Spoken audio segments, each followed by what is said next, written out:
Selamat pagi, Salam Bapak Ibu Saudara-saudari yang terkasih di dalam lindungan cinta kasih karunia Tuhan Yesus. Pada kesempatan kali ini saya merasa bersyukur untuk kesempatan pada kali ini saya bisa membagikan firman Tuhan yang pada saat ini saya berada di dalam alam yang terbuka. Saya bisa menghirup udara segar dan semoga kita dimanapun Bapak Ibu Saudara-saudari berada, semoga kita tetap dalam kesehatan dan juga tetap di dalam cinta kasih karunia Tuhan Yesus. Baik, terima kasih. Saya akan membawakan firman Tuhan yang tidak terlalu panjang. Saya akan membagikan firman Tuhan yang mungkin kita sering mendengarkan firman Tuhan ini. Anda tahu, Bapak Ibu tahu siapa yang saya maksudkan. Jadi, ini luar biasa. Alkitab ceritakan. Selanjutnya, Firaun berkata kepada Yusuf, "Dengan ini aku melantik engkau menjadi kuasa atas seluruh tanah Mesir." Wow, kok bisa? Setelah bertahun-tahun di dalam penjara, lalu Yusuf langsung diangkat jadi pemimpin.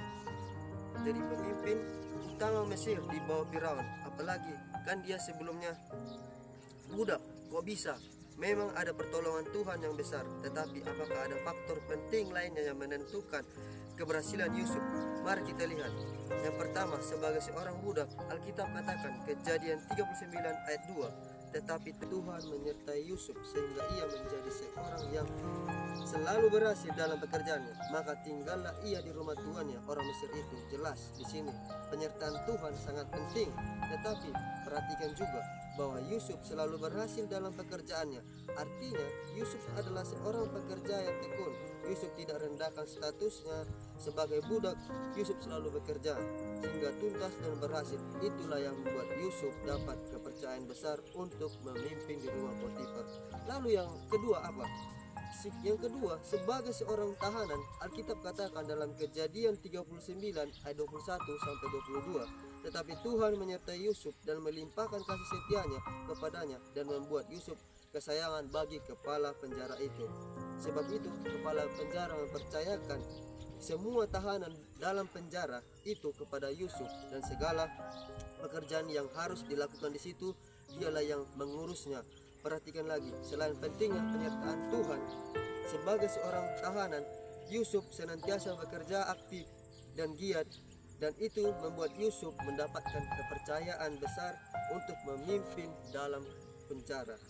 Proaktif, itulah kata-kata yang dapat menggambarkan sikap Yusuf dan menjadikan dia siap untuk menjadi seorang pemimpin yang besar. Seorang yang proaktif di berbagai keadaan akan mencari tindakan, mencari solusi, mencari pencegahan. Orang-orang seperti ini senang bertindak dan tidak terpaku pada rutinitas, tetapi terus mereka mencari pertentangan baru yang membuka jalan baru untuk potensi mereka. Itulah Yusuf. Walau dalam keadaan sebagai seorang budak ataupun tahanan, dia tidak menghancurkan dirinya. Dia tidak reaktif dan tinggal dalam kepedihan meratapi nasib, dan tidak menunggu datangnya nasib yang baik dalam keadaannya. Sebagai budak ataupun tahanan, Yusuf memaksimalkan keadaan yang ada, bekerja sungguh-sungguh, mengembangkan potensi di lingkungannya dan mengembangkan potensinya. Itu membuatnya menjadi pemimpin yang menjadi sukses di rumah Potifar, di penjara, bahkan di istana Mesir. Bapak Ibu Saudara-saudari, jangan penjarakan dirimu yang bebas dan berharga dengan menatap kekurangan, menatap nasib, menatap status yang tidak Anda inginkan, dan jangan menunggu durian runtuh, karena kalau demikian Anda tidak akan pernah merasakan kuasa Tuhan yang terbaik dalam hidupmu. Bapak Ibu Saudara-saudari, apa poin untuk kita? Proaktiflah apapun keadaannya. Jangan pernah berhenti untuk percaya bahwa Tuhan jangan pernah berhenti melakukan yang terbaik bagi Tuhan. Saya akan membagikan ayat kesimpulan untuk kita semua di dalam Kolose 3 ayat 23 mengatakan, apapun juga yang kamu perbuat, perbuatlah dengan segenap hatimu seperti untuk Tuhan dan bukan untuk manusia. Itu keren. Kiranya Tuhan Yesus memberkati kita semuanya.